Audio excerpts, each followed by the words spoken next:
नमस्कार दोस्तों, स्वागत है आपका भाई पढ़ ले के यूट्यूब चैनल पर।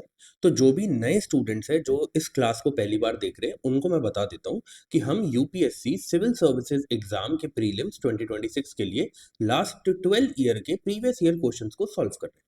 और हम हर दिन यहाँ पर 15 क्वेश्चंस को सॉल्व करते हैं। 15 क्वेश्चंस को सॉल्व हम सिंपली करके आगे नहीं बढ़ जाते। हम क्या करते हैं, हम हर एक क्वेश्चन का डिटेल्ड एक्सप्लेनेशन देखते हैं। अगर उस पर्टिकुलर क्वेश्चन में कोई इंपॉर्टेंट कीवर्ड है जिस कीवर्ड से रिलेटेड हम स्टैटिक का पोर्शन कवर कर सकते हैं, तो हम उस पोर्शन को भी कवर करते हैं, उस पार्ट को भी कवर करते हैं। साथ ही साथ हम देखते हैं कुछ सेंट्रिक्स। सेंट्रिक्स का मतलब है कि हम यूपीएससी की लैंग्वेज को समझें कि किस तरीके से वो चीज़ों को सही कर रहे हैं, किस तरीके से वो चीज़ों को गलत कर रहे हैं। तो उससे हमारे लिए क्या होता है कि क्वेश्चन के अंदर स्टेटमेंट्स को एलिमिनेट करना आसान हो जाता है। और जो इन क्लासेस को पिछले 80 डेज से देख रहे हैं, उन्हें ये चीज़ बहुत अच्छे से क्लियर हो गई होगी, है ना? तो ये चीज़ याद रखना, यहाँ हम यूपीएससी की लैंग्वेज को समझते हैं। अब प्लीज़ मुझसे ये मत एक्सपेक्ट करना कि मैं आउट ऑफ दी बुक जाकर कुछ आपको ऐसा बता दूंगा कि आप बिना नॉलेज के एग्जाम को क्लियर कर लो। ऐसा नहीं होगा कुछ भी। कुछ चीजें हैं जो सिंपल हैं, जो सामने देखने को मिली है, और लास्ट 10 ईयर्स में हमने ये देखा है कि हाँ, ऐसा सही हो रहा है। ठीक है, तो इस वजह से सिर्फ उतनी चीजों को हम यहाँ पे डिस्कस करेंगे। ये क्लासेस आपको मंडे टू फ्राइडे देखने को मिलेंगी। ठीक है, और रोज दोपहर 2:05 पर ये वीडियो अपलोड हो जाती है। जो भी पुराने बच्चे हैं, जो भी नए बच्चे हैं, बस मैं इतना कहूंगा कि आज क्लास के एंड तक थोड़ा वेट कर लेना। आज मुझे एक बहुत इंपॉर्टेंट बात आपसे करनी है, जिससे हम अपने अगले 2 महीने को स्केड्यूल करेंगे कि मैं आपके लिए कौन कौन सी वीडियोस लेके आऊंगा। ठीक है, तो बस एंड तक वेट करना। अभी मैं ये बता देता हूँ कि डे नंबर 80 तक हमने अभी तक क्या किया है। 2014 से लेके 2022 तक के प्रीवियस ईयर पेपर्स को कंप्लीट कर लिया है। और आज हम सिर्फ 10 क्वेश्चंस करने वाले। क्यों? क्योंकि 2023 का जो प्रीवियस ईयर पेपर है, जो हमने डे नंबर 75 में स्टार्ट किया था, आज है डे नंबर 81, और आज से वही 10 क्वेश्चन बचे, 91 से लेके 100। तो आपको पता है, जब भी 91 से लेके 100 तक के क्वेश्चंस किसी भी पेपर के बचते हैं, तो हम सिर्फ 10 क्वेश्चंस करते हैं उस क्लास में। तो आज भी वो क्लास है जिसमें सिर्फ 10 क्वेश्चन सॉल्व करेंगे। रोज की क्लास में हम 15 क्वेश्चन सॉल्व करते हैं। ठीक है, चलिए अब अपनी क्लास की तरफ चलते हैं। हाँ, बस पेन चेंज कर लेता हूँ, पेन का कलर। अब देखिए ज़रा, अगर मेरी स्पीड किसी को स्लो लगती है तो 1.25 या 1.5 की स्पीड पे आप वीडियो को कर लेना और फिर आराम से देखना। प्लस 2023 का प्रीवियस ईयर पेपर कर रहे हैं, लास्ट 10 क्वेश्चंस बचे, उसके बाद बस हमारे 2 प्रीवियस ईयर पेपर बचे, 2024 एंड 2025। ओके, देखिए, अब देखो, द थिंग वॉज कि ये होम गार्ड से रिलेटेड क्वेश्चन कैसे आ गया। अब हम क्या हर फोर्स को स्पेसिफिकली पढ़ते रहेंगे? नहीं। बट लेकिन होम गार्ड से रिलेटेड ये जो स्टेटमेंट्स यहाँ पे दी थी, वो इतनी सिंपल थी कि अगर आपको नहीं भी पता है ज्यादातर होम गार्ड के बारे में कि कौन सा एक्ट है, क्या है ये वो, तब भी आप इसे सॉल्व कर लेंगे। तो मैं 10 सेकंड्स दे रहा हूँ, जरा तीनों स्टेटमेंट्स को पढ़ो और समझो कि क्या सही है क्या गलत है। और मैं आपको बता रहा हूँ, लास्ट 10 ईयर्स के जो अभी तक प्रीवियस ईयर पेपर हमने करे हैं ना, उसकी लैंग्वेज को समझ के you can solve it very easily. Okay, तो 10 सेकंड से आपके पास, ट्राई करो, फिर मैं आपको बताता हूँ।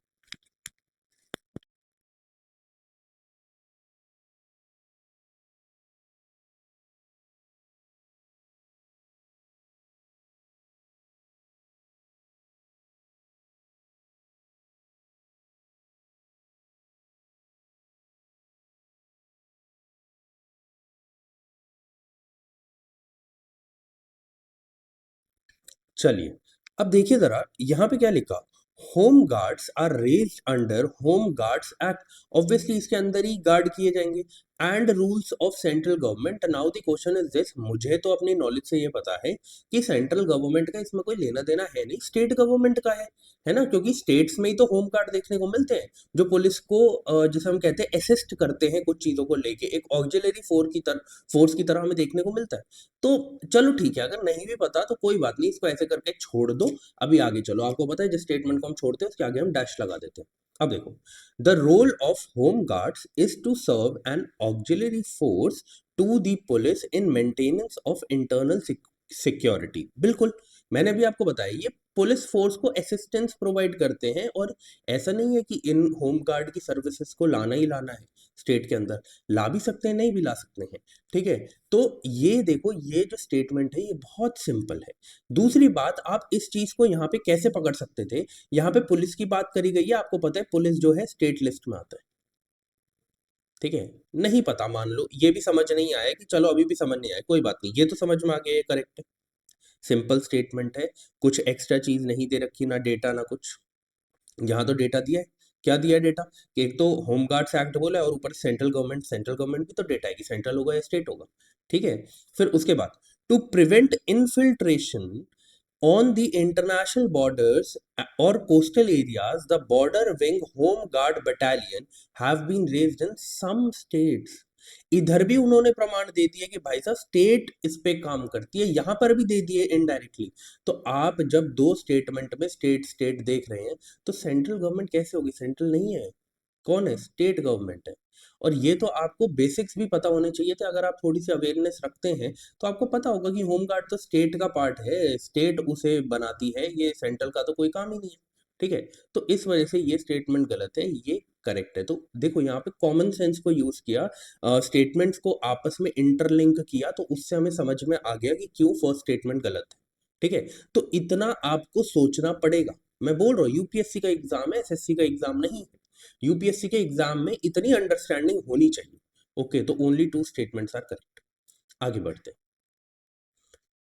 Next question is related to these three acts, but actual में ये क्वेश्चन बनाया गया सिर्फ इस एक्ट को लेके, क्यों, देखो 1923 से लेके 2023 का पेपर है, 100 साल पूरे हो गए इस एक्ट को, क्यों क्वेश्चन नहीं आएगा इससे, क्यों क्वेश्चन नहीं आएगा, बिल्कुल आएगा।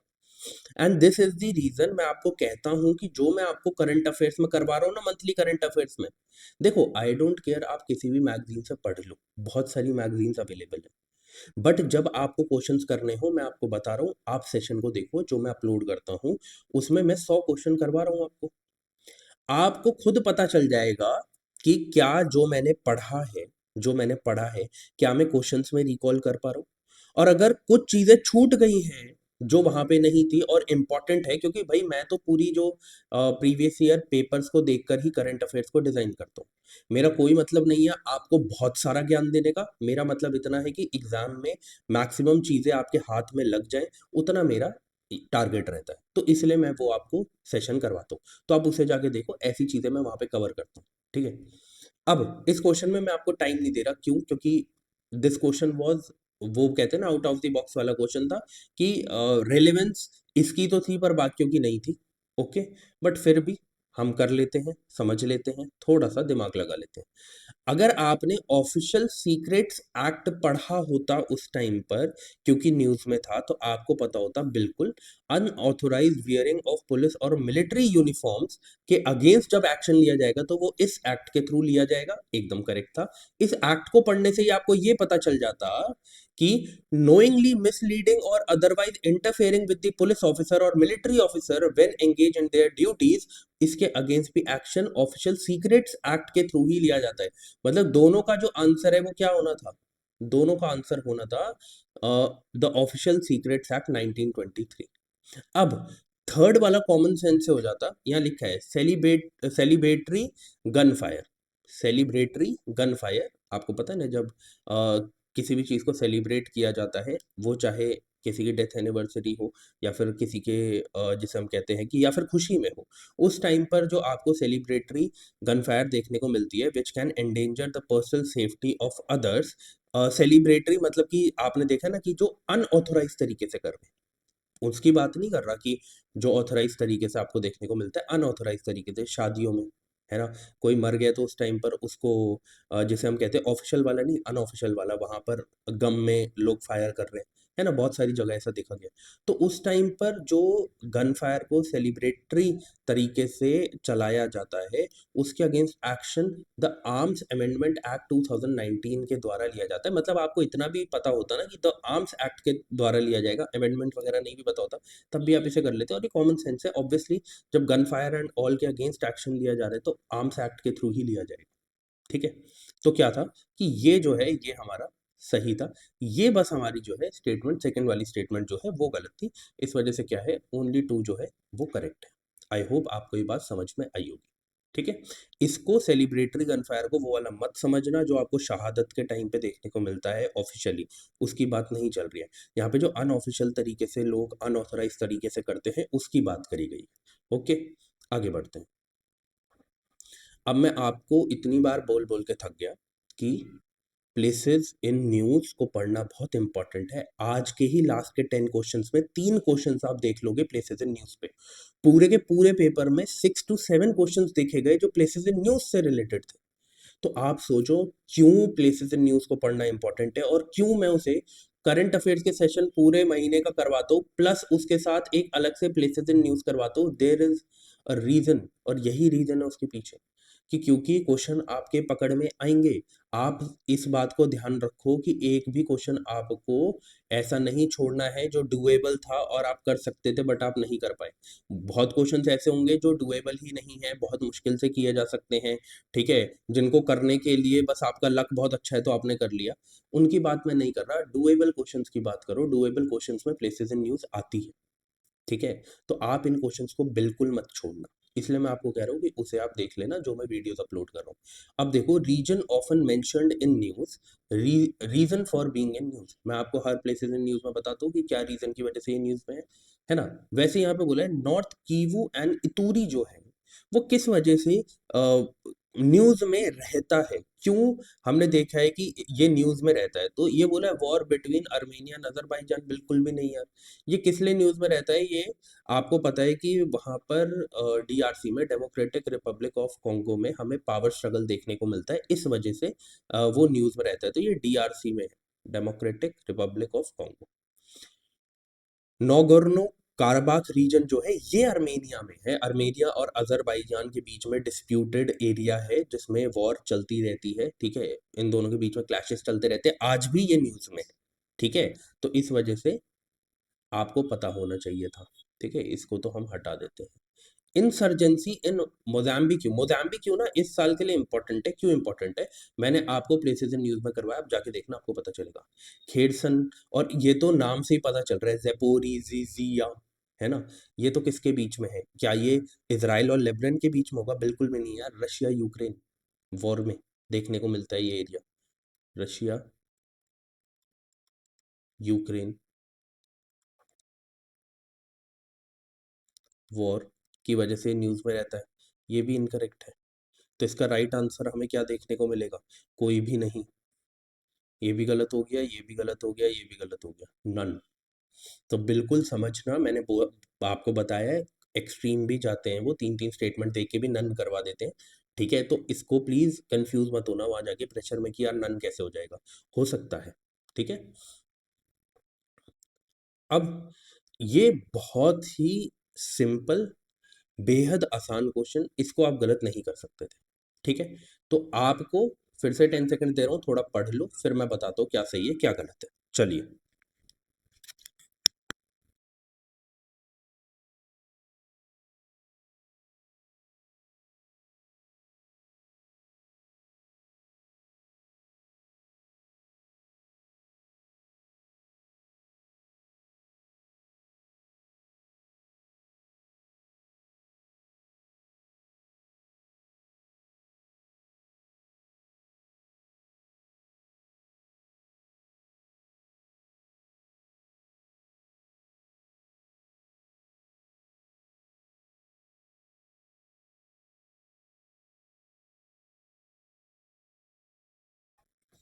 चलिए, अब देखिए ज़रा, Israel has established diplomatic relations with some Arab states. देखो कितनी सिंपल स्टेटमेंट है कि इज़राइल ने डिप्लोमेटिक रिलेशंस जो हैं वो कुछ अरब स्टेट्स के साथ बनाए हैं।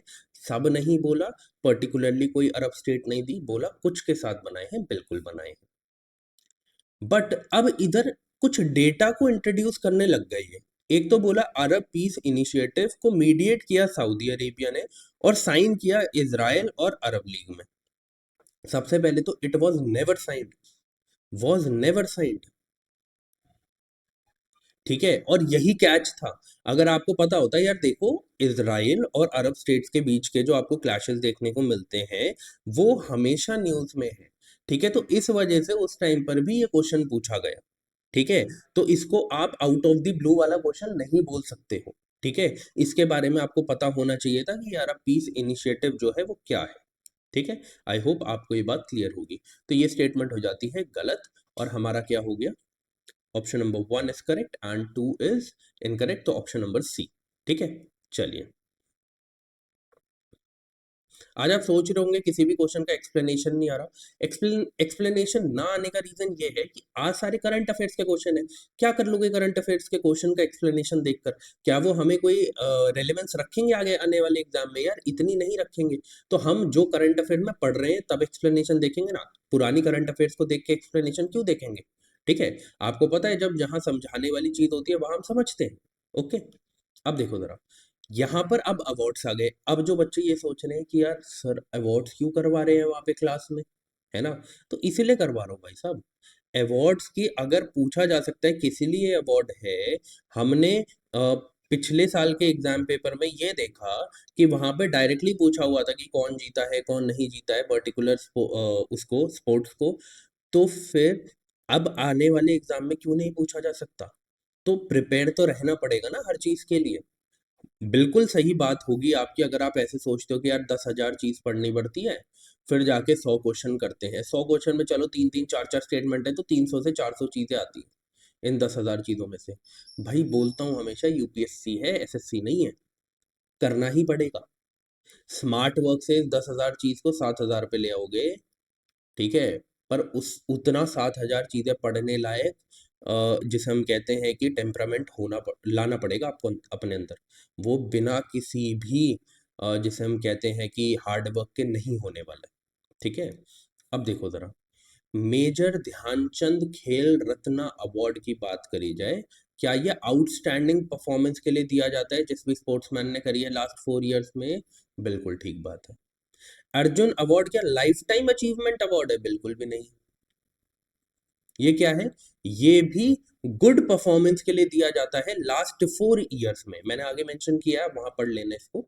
लास्ट गुड परफॉर्मेंस के लिए दिया जाता है किसी भी एक पर्टिकुलर स्पोर्ट्स पर्सन को, लास्ट 4 इयर्स में जो उसकी परफॉर्मेंस रही है उस हिसाब से। तो ये गलत हो जाता है। द्रोणाचार्य, द्रोणाचार्य मतलब कहीं ना कहीं टीचर से इसको वो रिलेट कर रहे होंगे, तो वही है to honour the eminent coaches, coaches are teachers who have successfully trained sports person और टीम्स। बिल्कुल सही बात है।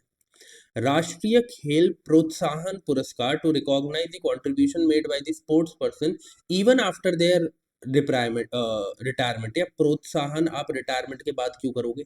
खुद सोचा कभी?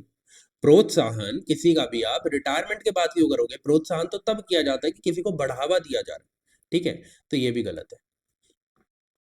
ओनली 2 जो है वो इधर करेक्ट होगा। थोड़ा सा पढ़ लो। फर्स्ट वाला अर्जुन अवार्ड्स मैंने बता दिया। राष्ट्रीय खेल प्रोत्साहन पुरस्कार किसे दिया जाता है? ये दिया जाता है जैसे कॉर्पोरेट्स हो गए जहाँ पे इन्वॉल्व है जिन गेम्स में, वॉलंटरी ऑर्गेनाइजेशंस है, स्पोर्ट्स कंट्रोल बोर्ड्स हैं, promotion and development of sports in the country. वही कह रहा हूँ ना, प्रोत्साहन के लिए किया जाएगा। किसी को रिटायरमेंट के बाद क्यों प्रोत्साहन दिया जाएगा? उससे क्या फायदा होगा? कोई फायदा नहीं होगा। ठीक है, तो वो कॉमन सेंस से भी लास्ट वाले को एलिमिनेट किया जा सकता था। आगे बढ़ते हैं। 44th चेस ओलंपियाड 2022 क्यों पूछा गया? रीजन बीइंग कि ये पहला चेस ओलंपियाड था जो इंडिया के अंदर हुआ था। दिस वाज द रीजन कि ये पूछा ही जाना था। ठीक है, अब कॉमन सेंस से इसको अगर आप करने की कोशिश करोगे, you don't need any any knowledge. बस आपको थोड़ी बेसिक नॉलेज चाहिए थी, बहुत एक्सट्रीम नॉलेज नहीं चाहिए थी, क्योंकि 2 स्टेटमेंट्स तो इसमें से आप ऐसे ही एलिमिनेट कर दोगे सिर्फ कॉमन सेंस से। और 2 स्टेटमेंट के लिए नॉलेज चाहिए थी, तो अगर बेसिक्स भी पढ़े होते इसके तब भी आप इस क्वेश्चन को कर लेते। तो यू हैव 10 सेकेंड्स, सोच लो, फिर मैं आपको बताता हूँ क्या सही है और क्या गलत है। चलिए।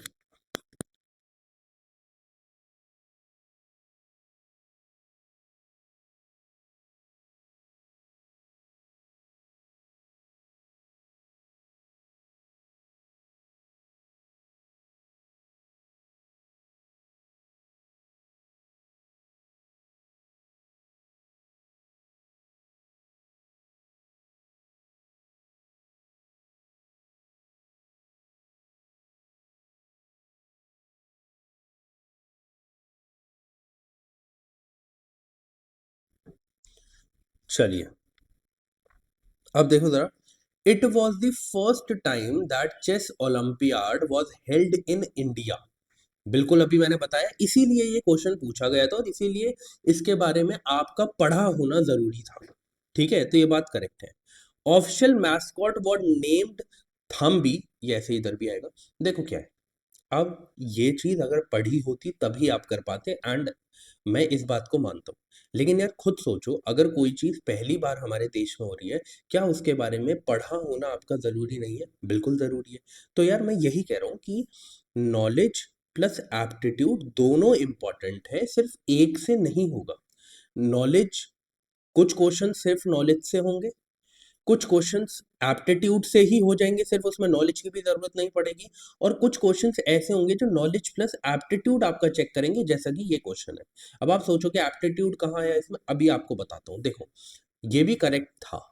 अब देखो, the trophy for the winning team in the open section is the Vera Menchik cup. ठीक है, नहीं पता। The trophy for winning the team in the women's section is Hamilton Russell। एक ना अगर कॉमन सेंस थोड़ी सी लगाओगे, वीरा मेंचिक एक गर्ल का नाम है, वीरा। हैमिल्टन एक लड़के का नाम है, हैमिल्टन रसल। और हमें ये भली भांति तरीके से पता है, जब हमने प्रीवियस ईयर क्वेश्चंस को जो देखा है, आज तक एनालाइज किया है, कि जब वो दो स्टेटमेंट सेम देते हैं तो कभी कभार वो ऐसा करते हैं, मतलब कि चांसेस है कि वो ऐसा करते हैं, वो चीजों को इंटरचेंज कर देते हैं। तो अगर हमें कोई भी ऐसा प्रमाण देखने को मिल रहा है, कोई भी ऐसा हिंट मिल रहा है कि कहीं ना कहीं ये इंटरचेंज कर सकते हैं, जैसे हमें दिखा कि ये विमेन सेक्शन की बात कर रहे हैं, या नाम विमेन का यहाँ पे दिया, और ये ओपन सेक्शन की बात कर रहे हैं, अब यहाँ पर क्या हो सकता है, नाम तो किसी का भी आ सकता है, विमेन का भी, मैन का भी। बट एक चीज समझो, जब नीचे नाम बॉय का दिया है, ऊपर गर्ल का दिया, और इंटरचेंज हो रहा है एक जगह, दूसरी जगह भी पक्का इंटरचेंज होगा। और यही था कि ओपन सेक्शन में जो विनिंग टीम है वो हैमिल्टन रसल कप मिलता है, और विमेन सेक्शन में वीरा मेंचिक कप। अब समझ में आया कि कैसे कॉमन सेंस से इसे किया जा सकता था। तो यही मैं कह रहा हूं कि इतना एप्टीट्यूड इंपॉर्टेंट है, और ये एक दिन में नहीं आएगा। ये आएगा जब आप, जो मैं लेक्चर्स करवा रहा हूँ, इनको बार बार देखोगे, बार बार समझोगे, खुद प्रैक्टिस करोगे, तब आपको समझ में आएगा, अच्छा यार ऐसी बात है। मैं बोल रहा हूँ एक बार नहीं, कम से कम आपको 4 बार पढ़ना है, मैं आपको टाइम दूंगा रिवाइज करने का। ठीक है, उसी के बारे में मैं आज आपसे बात करने वाला हूँ at the end of the session. ठीक है, तो ये दोनों क्या हो जाते हैं, ये दोनों गलत हो जाते हैं, ये दोनों इंटरचेंज करे हुए थे। ठीक है, तो पहली दो स्टेटमेंट्स को करने के लिए you needed knowledge, and last two को करने के लिए एप्टीट्यूड, इसलिए ये इन दोनों का मिक्स क्वेश्चन था। ओके, आगे बढ़ते हैं। अब एक और क्वेश्चन आ गया, देखो प्लेसेस इन न्यूज का। अब इन प्लेसेस इन न्यूज को मैं फिर बोल रहा हूँ कहाँ से कवर कर लेना, जो मैं आपको प्लेसेस इन न्यूज करवा रहा हूँ, एक लेक्चर और लेके आऊंगा, अभी आप मंथली लेवल पे देख लो। एक लेक्चर और मैं आपके लिए लेके आने वाला हूँ, ये मैंने टेलीग्राम पे भी डिस्कस किया था अपने टेलीग्राम चैनल पे, कि जिसमें मैं पूरे एक साल की आपको जिसे हम कहते हैं कि प्लेसेस इन न्यूज एक बारी में कवर करवाऊंगा। ठीक है, बट अभी के लिए, उस टाइम अगर आप करोगे तो रिवाइज हो जाएगा, अभी आप मंथली देख लो। ठीक है, बट ये सेशन में जल्दी लाने वाला हूँ, एंड में इसके बारे में बात करते हैं। डॉनबास, अरे यार इतना, मतलब कि ये ऐसा था कि ये उस टाइम पर इतना न्यूज में चल रहा था। डॉनबास कहाँ पे है भाई? यूक्रेन में है। इतना न्यूज में चल रहा था ये। कचिन एरिया म्यांमार में। टिग्रे रीजन, ये तो मैंने अभी भी अपने इसमें करवाया, प्लेसेस इन न्यूज में रिसेंटली। ठीक है, कहाँ पे है? इथोपिया में, इथियोपिया में। तीनों ही गलत हो गए। ऊपर भी तीनों दिए थे प्लेसेस एंड न्यूज, वो तीनों ही गलत थे, यहाँ पे भी तीनों गलत कर दिए। ठीक है, नन है इसका राइट आंसर। तो ना सीरिया, ना इथियोपिया, ना ही नॉर्थ यमन, याद रखना ये है। फिर से भी आ सकते हैं ये, तो इनको भी आप याद रखना, जैसे टिग्रे एंड काचिन आ सकता है फिर से। डॉनबास तो अब सबको पता चल गया, तो वो नहीं पूछेंगे, इन दोनों को पूछा जा सकता है। ठीक है, आगे बढ़ते हैं। अब फिर आगे प्लेसेस इन न्यूज का question. In the recent years, Chad, Guinea, Mali, Sudan caught the international attention for which one of the following reasons common to all of them? कि इन सारे रीजन में क्या कॉमन है जो सब में हमें देखने को मिलता है। अगर आप प्लेसेस इन न्यूज़ देख रहे हो तो मैंने अक्टूबर में भी ये बताया था कि यहाँ पे सक्सेसफुल कूप्स जो है वो हमें देखने को मिले हैं। दिस इज द रीजन आपको प्लेसेस इन न्यूज़ पढ़ना पड़ेगा। ठीक है, आप उसे पढ़ लेना। क्लासेस आपको प्लेलिस्ट में मिल जाएगी, मंथली करंट अफेयर्स की प्लेलिस्ट में। ठीक है, अब क्या इसके बारे में और कुछ एक्सप्लेनेशन पढ़ना है? नहीं, करंट अफेयर्स में जितना पढ़ते हैं उतना पढ़ना है। जो चीज़ें एक्सप्लेन करने लायक है उनमें ही एक्सप्लेनेशन देखेंगे। और आज के तो वैसे ही सारे क्वेश्चन करंट अफेयर्स के, तो इतना एक्सप्लेनेशन देखने की जरूरत नहीं है। बस थोड़ा सा सेंस समझने की जरूरत है। जैसे ये क्वेश्चन है, ये प्योरली एप्टीट्यूड बेस्ड क्वेश्चन है, इसमें कोई नॉलेज की जरूरत नहीं है।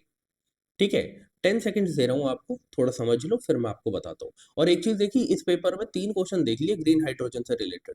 आगे आने वाले सालों में देख लेना, ग्रीन हाइड्रोजन के ऊपर एक पर्टिकुलर क्वेश्चन बनाया जाएगा पूरा स्टेटमेंट वाइज, मैं आपको लिख के दे रहा हूँ। ठीक है, तो आपको मैं दे रहा हूँ 10 सेकेंड, सोच लो फिर मैं आपको बताता हूँ राइट आंसर क्या है। चलिए,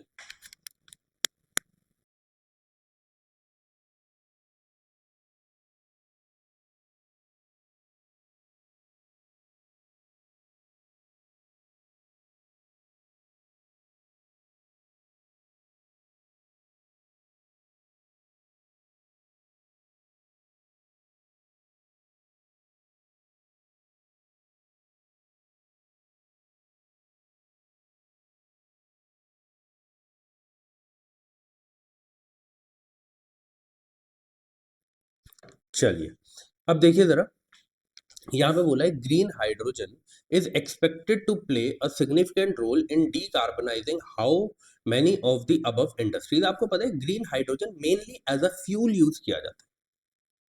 फ्यूल यूज किया जाएगा, ठीक है, क्या करने में? आप देखोगे कि मशीन्स को रन करने में मेनली, है ना। इस तरीके से समझ के चलते हैं।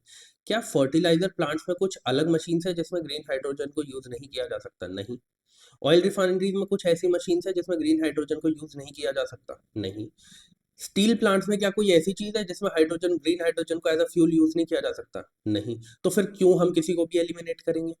इसको दूसरी तरीके से समझो, क्या आपकी नॉलेज के हिसाब से क्या आपको कोई ऐसी इंडस्ट्री पता है जिसमें ग्रीन हाइड्रोजन को एज अ फ्यूल, अबे फ्लू क्यों लिख दिया मैंने, फ्यूल यूज नहीं किया जा सकता?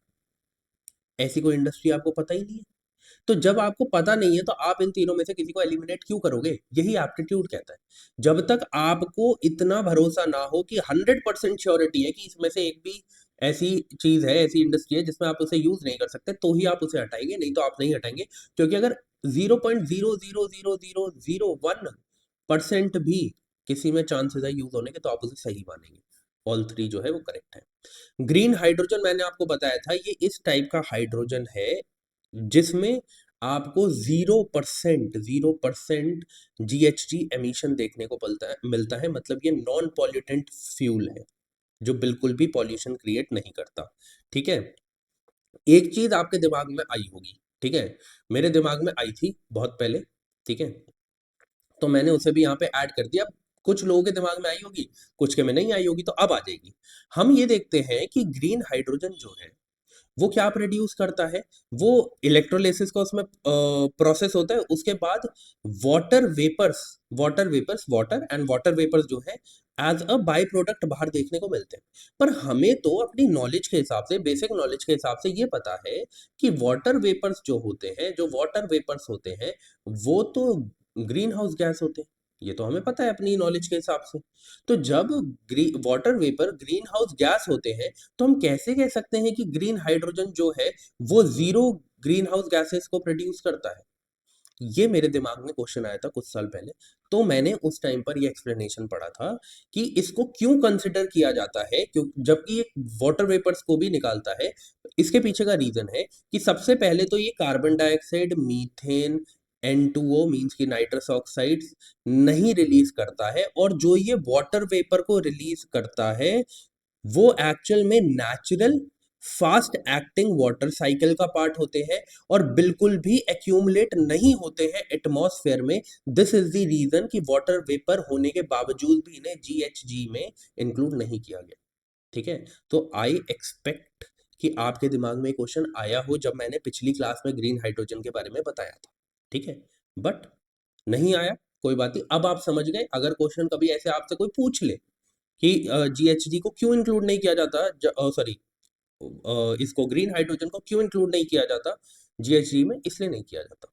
ठीक है, आई होप आपको ये बात क्लियर हो गई होगी।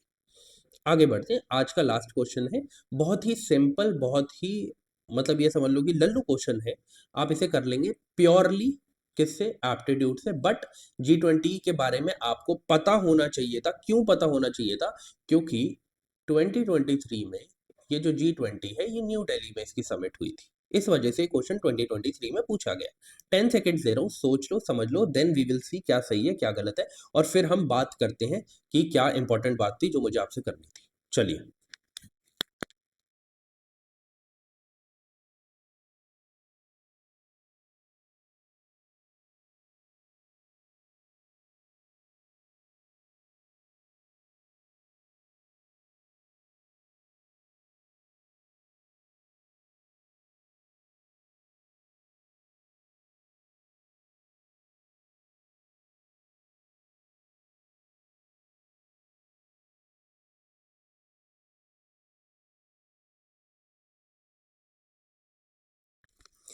चलिए, अब देखिए जरा इसको, दोनों स्टेटमेंट तो देखो कितनी सिंपल है, और 2023 में हुई थी समिट न्यू दिल्ली में, तो आपको वैसे भी पता होना चाहिए था इसके बारे में कि ये बोला गया G20 ग्रुप पहले ओरिजिनली स्टैब्लिश क्यों किया गया था। ऑब्वियसली इसलिए स्टैब्लिश किया गया था कि जो पहले ग्लोबल लेवल पे फाइनेंस मिनिस्टर्स थे और सेंट्रल बैंक के गवर्नर्स थे, वो आपस में आके डिस्कस करते थे किस चीज को, जो international economic and financial issues है उनको वो डिस्कस कर देते।